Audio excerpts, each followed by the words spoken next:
Hello, welcome back to my channel, and it's time to do a Christmas ranking. Ranking, I said, ranking. A time to do a Christmas ranking. Last year I did the Carry On movies, the year before I did the James Bond movies. This year I'm going to rank the 5 Indiana Jones films. Yes, Raiders of the Lost Ark.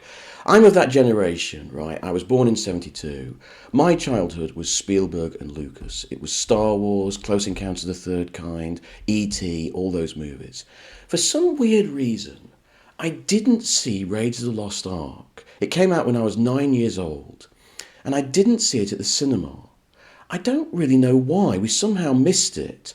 So I joined Indiana Jones with the second film, Indiana Jones and the Temple of Doom, which came out in 85. So I was about 4 years behind everyone else.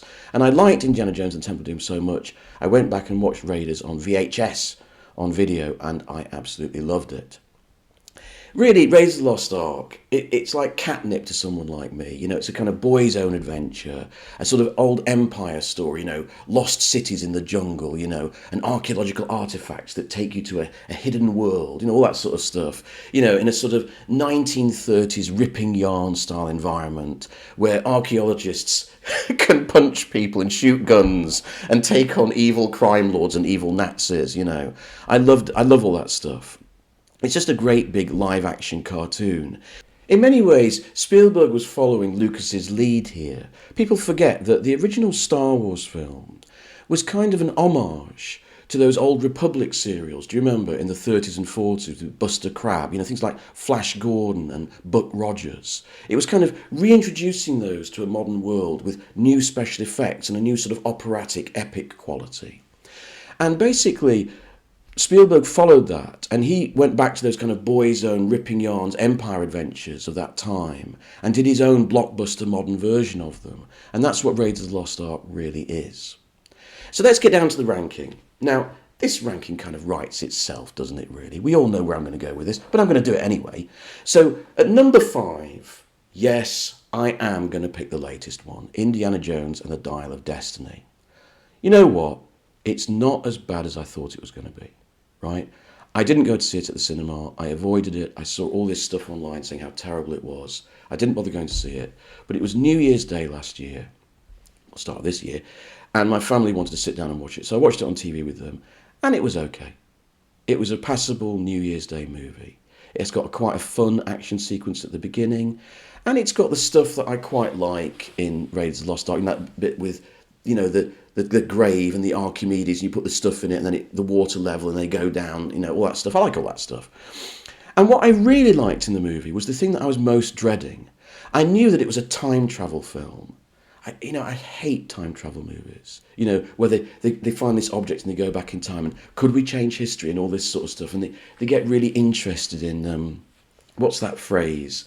The bootstrap paradox. You know, modern science fiction writers are fascinated by that, aren't they? Messing around with time. I'm not. I find it really cliched and really boring. And I thought, oh God, they're going to go back to the era of the Nazis, and there's going to be a bootstrap paradox, and it's going to be so tedious, and they're going to think it's so clever. But in fact, the film pulled a fast one on me. It was a twist that I wasn't expecting. I thought it was quite a good one. So they're in that bomber, they go through the time tunnel, and they emerge over ancient Syracuse, and there's Archimedes and all the ships in the harbour. I thought that was a brilliant piece of surreal imagery, this sort of wartime bomber flying over this ancient Roman city. I thought that was great and a lovely twist. So there was nice touches to this film. Why is it bottom in the list? Well, I hate to admit this to you, right, but it's Phoebe Waller-Bridge. Now, I know I'm going to sound like one of these sort of anti-woke YouTube ranters here, but the thing is, I've got nothing against Phoebe Waller-Bridge, right? I came into this film completely neutral towards her because I'd never watched Fleabag. I don't really know much about her, so I was perfectly willing to accept her as the co-star. I just don't see what the fuss is about. She's not that great an actress, she's not that charismatic, and she's certainly not in this film very likeable.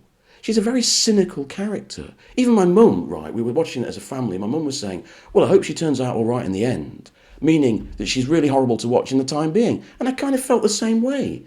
I thought, if we're handing the baton over to a new female Indiana Jones, okay, fine, right? But why is she such a horrible character? Why can't she be passionate, you know, archaeologist like Indiana Jones is, and really involved, instead of this rather cynical character who's selling stuff on the black market or whatever she's doing. And then that boy turns up, who's got absolutely no point in the plot whatsoever, except to have a really bad scene where he tries to fly the plane. I couldn't really see any other point to his character whatsoever. And they sort of pulled the movie down. I also felt that whole opening sequence in 60s New York, it was enjoying showing off all its sort of anachronisms, Indy the old guy in this new counterculture world. That got on my tits after a while. I kept thinking all the way through, they've missed a trick here. There's a really good movie here that they could have made, and that is Indiana Jones, Toby Jones, who only appears in flashback but is very good in it, and John Rhys Davies, his old pal, Salah. It could have been like The Expendables. You know that movie with all those old, action stars like Sylvester Stallone and Arnold Schwarzenegger get together and have an action movie together? That's what they could have done here. They could have got these 3 old archaeologists, one more trip for Indy, to find this famous artifact. That would have been such a good movie with lots of camaraderie and lots of charm. But instead, Indy has landed with this kind of brittle, rather unlikable companion in Phoebe Waller-Bridge, who she's always getting the best of him in a rather arrogant manner. And we're supposed to find that endearing. And I just don't. It kind of killed the movie for me. But there was enough that I enjoyed. So I don't think it's a terrible film. It's just my number 5. Which means my number 4 is the other new one, Indiana Jones and the Kingdom of the Crystal Skull. Now, I've got into trouble before for defending this film. The main beef against this film, right, amongst Indiana fans, is that it's got aliens in it. I find this absurd. So what, you're saying that the other films are real social realism? You've got the Ark of the Covenant that has angels and demons coming out of it and people's faces melting. You've got a knight who's standing there for centuries just waiting for someone to pick a cup. And you're getting angry because there's aliens in it. That seems to me to be a bit strange. And I actually quite like all the imagery at the end with the crystal skulls, because it reminds me of when I was a kid watching Arthur C. Clarke's Mysterious World. I loved that programme. And the main image of that programme in the title credits, if you remember, was the crystal skull with the light coming out of its eyes. I was fascinated by that crystal skull when I was a kid. So I loved it when it appeared in Indiana Jones. And I like all the imagery in the temple in Peru at the end. I think it's quite good. Again, the downside of this movie is the other people in it. I mean, it's got Shia LaBeouf in it. Run for the hills. And not just Shia LaBeouf. It's got Ray Winston in it. I mean, that's a black mark from a film before it starts going. And it's also got Cate Blanchett in it in a very silly black wig. There's not much character interplay going on that's really enjoyable. It rehashes certain, action scenes from the original 3 movies. It's not a great film. There's one image of this film that I think a lot of the detractors of this movie hate, and I really love. And that's the fridge scene. Yes, the fridge scene. I'm the one person in the planet who likes the fridge scene, where Indiana Jones survives a nuclear blast in a fridge. And just because I love the image when he gets out of the fridge and he's standing there iconically with his hat on and everything, and there's the big mushroom cloud behind him. Such a great image. I'm easily pleased. But, okay, I'm going to put the 3 80s films in the top 3. You knew I was going to do that, and I'm going to do it. Now, at number 3 is Indiana Jones and the Temple of Doom. Now, these days, nice people like us are supposed not to like this film because it's racist, isn't it? It's racist. It's very politically incorrect. I find it really offensive, actually. Yeah. It's got white colonial attitudes. You know what, right? I'll be honest with you. I don't care. I just don't care. Maybe I'm a terrible person. I don't care because I just don't see the point in getting angry or offended by a film of this kind, which is clearly a live-action cartoon full of silly heroes and silly villains in a make-believe world. If we're talking about a gritty social realist drama, about the politics and culture of an everyday nation, and it's misrepresented, then yes, let's talk about that. You've got room for a debate. But if we're talking about a silly boy's own comic, with daft characters and over-the-top action sequences and artifacts from the distant past, what is the point of getting upset about that? I just don't see... It's just wasted anger. really. No one's taking this seriously. No one thinks this is an actual representation of Indian people or whatever. You know what, right? There's this American critic called Jonathan Rosenbaum, who most of the time I really admire. He's been a guru critic for me for years. But he once said about Raiders of the Lost Ark, do you remember that scene that famous scene where Indy's rushing through the streets and he's trying to find that bloke, and then he comes out into a street and there's all these people and he can't see him. Then he turns around and there's that Arab guy and he's got a sword and he's going like that. And then Indy just gets out a gun and just shoots him, right? Brilliant cinematic gag. Audience falls about laughing, right? Right. Jonathan Rosenbaum said that's a scene that allows us to enjoy watching an Arab getting killed. I think that is the most pompous and cretinous thing he ever wrote. Because it presumes that the audience really sees that person as a genuine reflection of Arab society instead of just a cartoon figure, just like all the other cartoon figures, like the white people, the Egyptian people, they're all just cartoon figures. The audience isn't sitting there wanting to see an Arab getting killed. They're just enjoying the cinematic joke, right? And I think it was a stupid and very pompous remark, a kind of snobbish remark about popular culture, really. Anyway, that's my penneth worth. This is all a big intro to say that I actually enjoy Indiana Jones and the Temple of Doom. I'm not afraid to admit it. I admit there is some nostalgia in this, right? It was the first Indiana Jones film I saw, and I saw it at the cinema in special circumstances. I've talked about this on another video. It was a day out. We won a prize at school, this group of us, and we were taken on a day out by the headmaster. Gosh, it was exciting. First of all, we went to the swimming pool. Oh my God. And then we went for lunch at a motorway cafe. The luxury. But then in the afternoon, the biggest treat of all, we were taken to the cinema. And this was the film. So there's this line of kids, right? We're all friends. We're about 12 years old. Perfect movie to watch. And we were cheering the villains, and we were cheering the heroes and booing the villains, sometimes the other way around, and then there was the bit at the end with the roller coaster, and we were all going, "Way!" It must have been awful for the other people in the cinema, but we had a great time. And so I have a huge nostalgia for this film, and I refuse to see it as this horrible pop culture artifact that's offensive, because it just gives me a glow of nostalgia. I just think it's silly. It's just silly fun. Okay. You knew what the top two were going to be, so let's get into them. In the second place, you've got Indiana Jones and the Last Crusade. I absolutely love this film. The River Phoenix stuff, you can get rid of that for me. I'm not interested in that. But I love the presence of Sean Connery. I was interested, a friend of mine, we were talking about Indiana Jones, and he doesn't like this film because of Sean Connery. What? Sean Connery's one of the best things in it, especially the way he says, "Junior." I can't do it. I can't do Sean Connery. Never have been able to do it. But I love the way he says, how does he go? "Junior." I can't do it. Anyway, so that's one of the things I like about this movie, and the interplay between him and Harrison Ford is terrific. I love the idea of finding the Holy Grail, and that whole last sequence is just such fun, isn't it? The penitent man will pass. The penitent man will pass. And, teaching kids Latin. Jehovah is spelled with an I. I love all that stuff. It's great.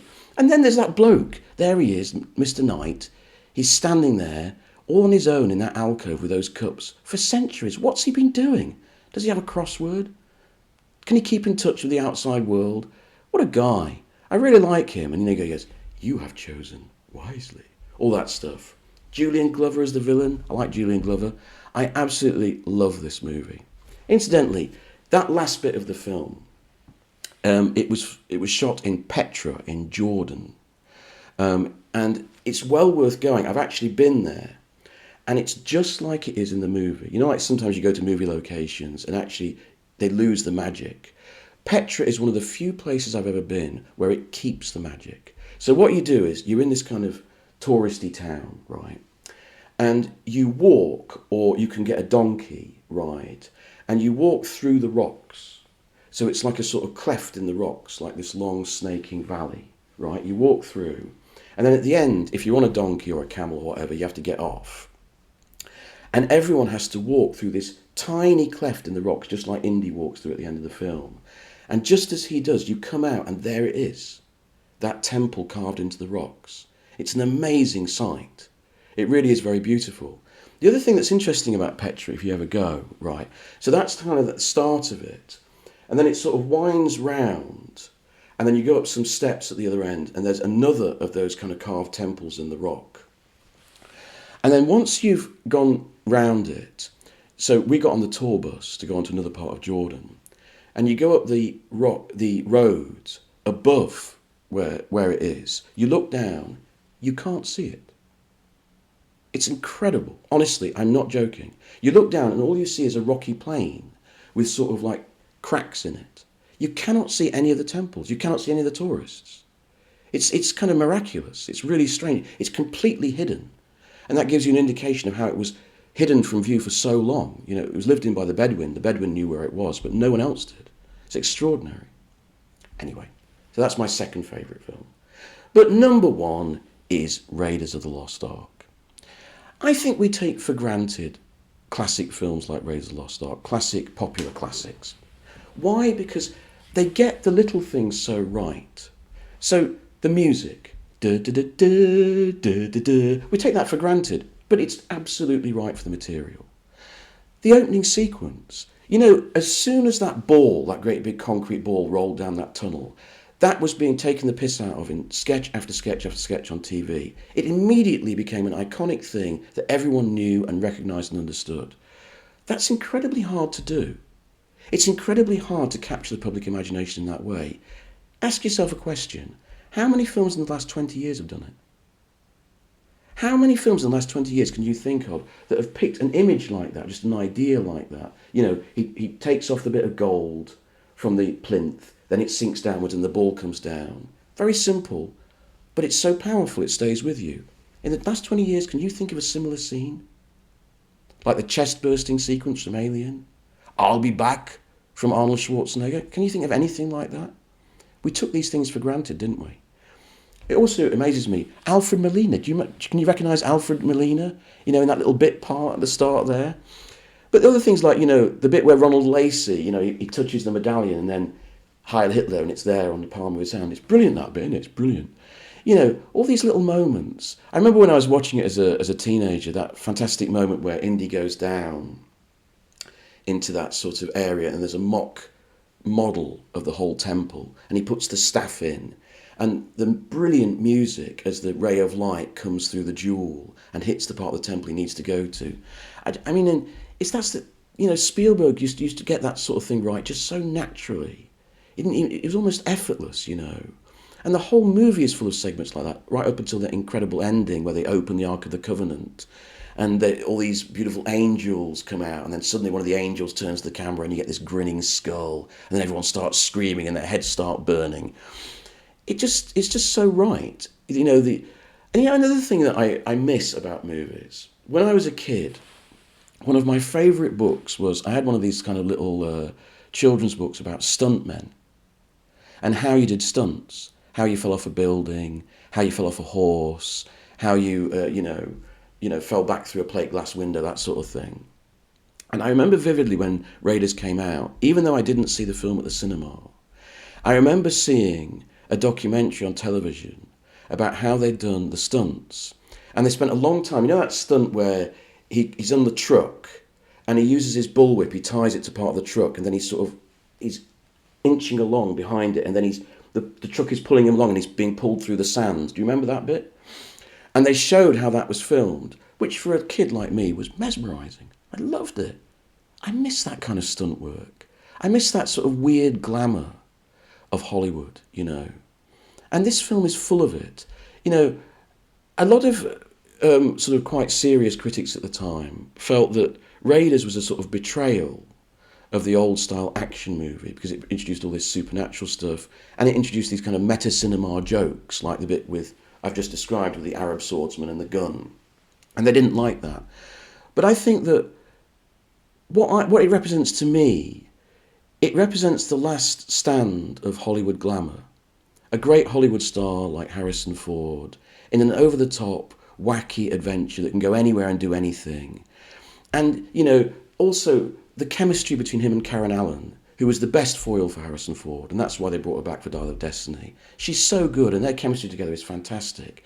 And in that brief moment in the early 1980s, they recapture that wonderful chemistry that the old male and female stars of the 30s and 40s had. That's what this film is really about, I think. And I love it for that. And I love its innocence. And I quite happily watch it again this Christmas. So that's my ranking of the Indiana Jones films. Please let me know your thoughts about Indiana Jones below and your own rankings. I'd love to hear from you. And again, if I don't see you again, have a fantastic Christmas and a great New Year.